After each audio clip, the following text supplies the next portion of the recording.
Welcome to the Sleep Sense Show. As always, brought to you by the Sleep Sense program, where podcast listeners can get a free customized sleep plan by going to www.sleepsense.net/listen. Hi, I'm Dana. Welcome to today's show. Oh, the summertime and the living is easy, isn't it? We're just wrapping up the end of the summer, and I know many of you are looking at that impending school start time and wondering, how on earth am I going to get my kids back on track so that they're rested enough to even get up at that hour? I get it. I'm right there with you, people. I have teens, and so you can imagine how much harder that is for me to drag teens out of bed. My oldest has to get up at 6 o'clock to catch his bus. So I am in this with you people right now, trying to get my own kids back on track. And I get it, right? The summer months you're a little more relaxed with the schedule. You've got holidays, and maybe you've traveled different time zones, and you've been to the beach, and you go to the ice cream store, and all of these things can lead to pretty irregular bedtimes. And that means some nights it's late, some nights it's a little early, but nothing is really consistent. And the bad news about that is not actually the way our bodies are designed. Our bodies are designed to go to bed at the same time every evening and wake at the same time every morning. And if you do that, you'll notice that you actually feel a lot better and well rested. You'll wake up naturally right around the time in which you need to wake up. You will not need an alarm clock anymore. Your body will just naturally fall into this beautiful rhythm. And that's what you want. And that's what you want for your children too. And so we don't want school to start and we're having to, blast children out of bed, giving them multiple repeated calls to get up. And that's going to mean that their body clock is not in line. They will not be rested. If you have to wake them up, then they didn't get enough sleep. So the first tip is to start this process at least a week before school starts. 2 would be optimal, but that might be pushing it for some of you depending on when you're listening to this. But even if you catch it late, a couple of days will be better than nothing. You definitely don't want to start just the night before. Again, that's not the way our body clocks work. You can't just have one night of good quality, enough sleep to make up for a whole summer of schedules all over the place. It's just not going to work that way. It takes time. So getting our kids to bed on time. Now, if you've had kids that have been going to bed really late, and to me really late is like 11 o'clock or hopefully not later, but some are even later, and that's kind of where it's been staying. It's been sort of in the 10 or 11 o'clock hour. I would suggest you gradually step into this by moving bedtime 15 minutes earlier every 3 to 4 days until it's at its appropriate time. That's going to help sort of ease the child in if they've been kind of stuck in a pattern of going to bed late and sleeping in the morning.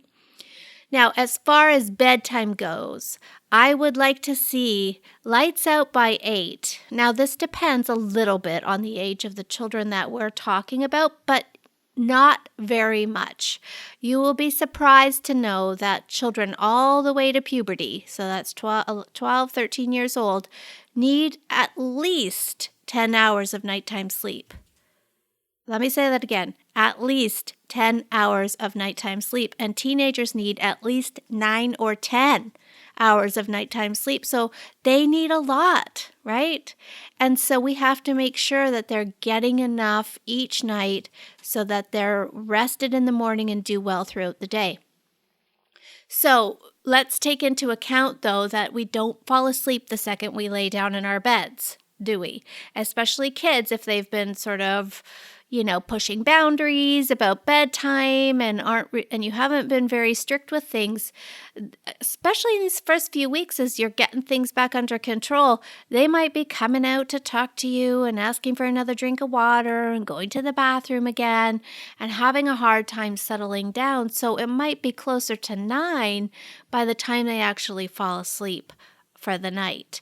Most kids need to get up somewhere in the 6 or 7 o'clock hour to get everything done and off to school. So we want them to be asleep by 9 p.m., which means bedtime, into bed by at least 8, maybe 8:30, depending on how quickly and cooperatively your children go to bed.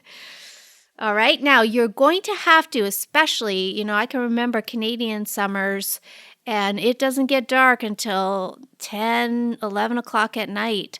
And so you're going to have to work to get that room dark.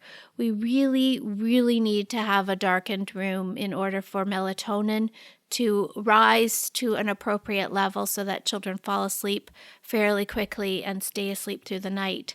So get some high quality blackout blinds, tape them to the wall so no light's coming in around the cracks, and make sure that room is as dark as you can possibly make it at bedtime, and it'll really help your children fall asleep quickly.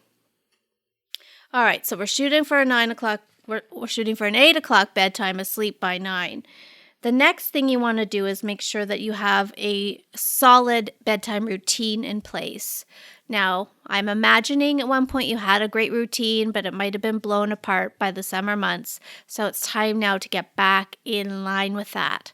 So a bedtime routine is really important for our bodies and our brains. It acts as a cueing system, lets us know that, okay, we're transitioning into night now. We're going to do these 4 or 5 activities in the same order every night, and that lets our bodies and brains know that sleep is coming, that the night is approaching. And so getting our kids into a nice routine, something like a bath or a shower, getting into their pajamas, brushing their teeth, reading is super. I'm a teacher, so obviously I'm going to say reading. I really feel like it should be a part of everybody's bedtime routine, and very, very important for children to be doing it. So some sort of reading activity, either with a parent or on their own, independent, read time before bed, and then lights out. This should roughly take about a half an hour in length, maybe a little bit more if we're talking about older kids, but anything longer than that, and I worry that they're maybe getting a bit overtired by the time bed rolls around, and they can actually get a little overstimulated too, depending on what they're reading. Some kids have a really active imagination, and if they're reading for too long, it might kind of wind them up instead of winding them down. So keep an eye on that. 10, 15 minutes, maybe 20 minutes of reading is absolutely appropriate before bed. And then lights out. Now, I feel like it's important to mention this in the bedtime routine piece. Nowhere, I say at least an hour. And I'm being pretty generous. At least 1 hour before bed, there should be no more screens. No TV, no phones, no iPads, no video games, nothing. 1 hour. Very, very, very important. And the number one reason why children, adolescents, and teens are having sleep issues, the number one reason is screens. Too much screen time. What happens when we're looking at any kind of a screen is it's blasting light into our eyeballs. And the light that's coming out from those screens is very high in the blue content of the spectrum. And we know that blue light in particular is, it's bad for our melatonin. It stops the production of melatonin or slows it down significantly. And melatonin is extremely important. It's a hormone, and it's very important in helping us, A, fall asleep in a timely manner, and B, stay asleep for the duration of the night. You cannot just pop a melatonin pill before bed and expect yourself to sleep well all the way through the night. It might help you fall asleep, but it's never going to be enough to keep you asleep. We need to let melatonin build, really. And remember I said I was being generous? Some experts say at 3 hours before bed, there should be no more screen time. Now, I get it. That's hard. It's hard enough just to get an hour from our kids, but but 3 is going to be tough. But if you have a child who has a hard time winding down, gets easily overstimulated, children on the spectrum often have trouble settling down for the night.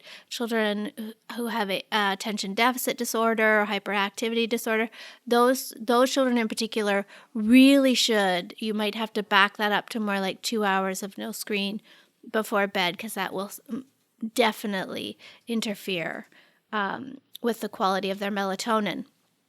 Okay, so think of other things that they can do. Read, play a board game, play cards, go for a walk around the block. I mean, there are things that can be done. I know it's hard to help children figure out things to do besides watching screens.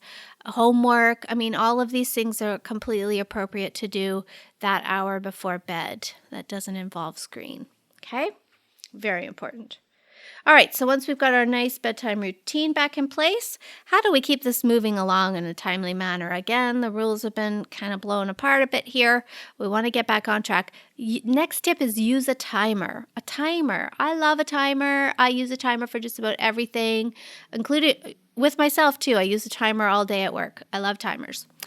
And timers can be a great way to keep things on track, especially if you've got kids who, are asking for lots of things. There's many requests. There's lots of stalling going on. Setting a timer is awesome. And how do you use it? Well, you say, listen, you've got 20 minutes to get yourself showered, to get your teeth done, to get your jammies on, to be ready for reading time.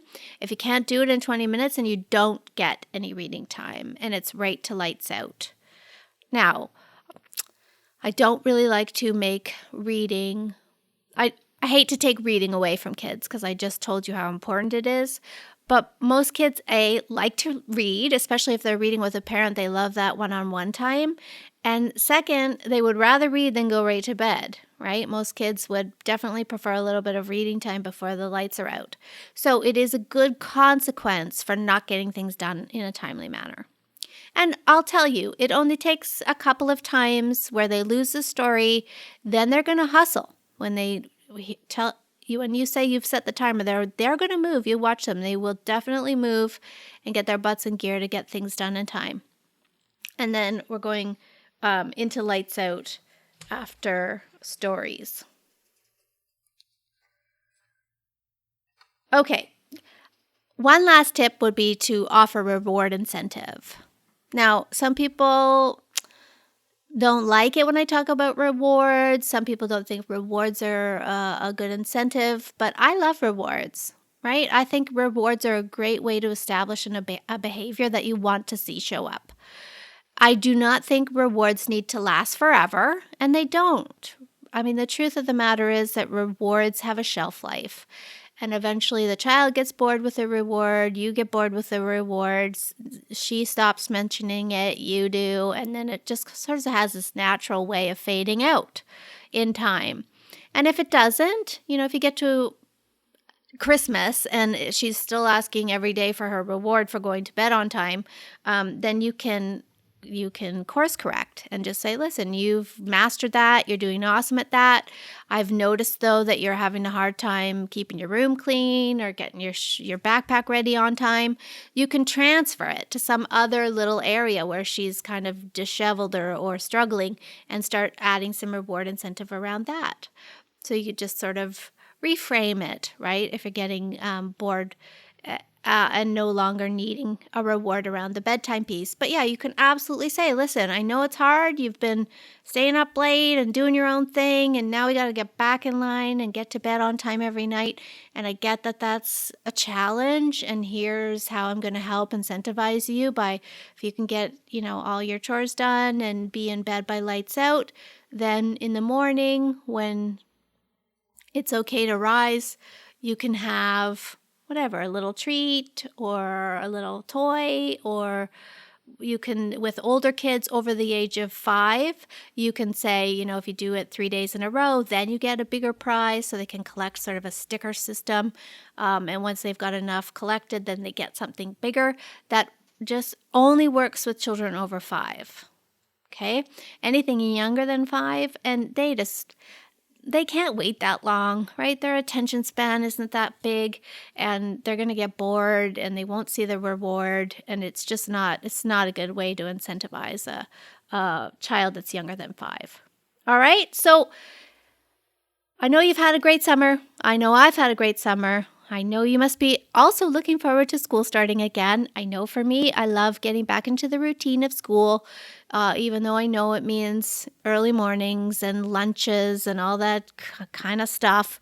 But I do look forward to the beginning of each school year, just getting back on track with our routine more than anything else. And it's important. Please remember, your children should be getting at least 10 hours of nighttime sleep. Your teacher will thank you. All right, everybody. Thanks for listening today. Sleep well. Thanks so much for listening. For more great tips on helping your child sleep through the night, remember to subscribe, rate, and review the show on iTunes or Stitcher, and never miss an episode.